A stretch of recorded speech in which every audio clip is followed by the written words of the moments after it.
മനുഷ്യരെ വേട്ടയാടി ഭക്ഷണമാക്കാൻ അത്ര താല്പര്യമുള്ളവരല്ല കടുവകൾ. എന്നാൽ നേപ്പാളിലും ഇന്ത്യയിലുമായി 400-ലധികം മനുഷ്യരെ കൊന്ന ഒരു കടുവയെക്കുറിച്ച് നിങ്ങൾ കേട്ടിട്ടുണ്ടോ? മാനുകളും കാട്ടുപന്നികളുമാണ് ഇവരുടെ പ്രധാന ഇഷ്ടഭക്ഷണമെന്നത്. പക്ഷേ നേപ്പാളിലും ഇന്ത്യയിലുമായി ജീവിച്ച ചാമ്പാവാത്ത് എന്ന ഈ ബംഗാൾ കടുവയുടെ ഇഷ്ടഭക്ഷണമെന്നത് മനുഷ്യരായിരുന്നു. അതും ഒന്നും രണ്ടും മനുഷ്യരല്ല, 436 മനുഷ്യരെയാണ് ഈ കടുവ ഒറ്റയ്ക്ക് കൊന്നൊടുക്കിയത്.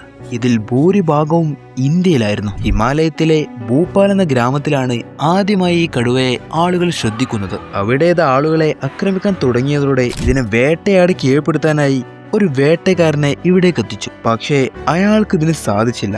വീണ്ടും മറ്റൊരു വേട്ടക്കാരനെ കൊണ്ടുവന്നു. അയാൾക്കും പ്രത്യേകിച്ചൊന്നും ചെയ്യാൻ സാധിച്ചില്ല. ഇങ്ങനെ വേട്ടക്കാർ വന്നു പോകുന്നതല്ലാതെ ഒരു പ്രയോജനവും ഇല്ലാത്ത സാഹചര്യത്തിൽ അവസാനം നേപ്പാൾ പട്ടാളത്തെ തന്നെ ഈ കടുവയെ കീഴ്പ്പെടുത്താൻ വിളിച്ചു.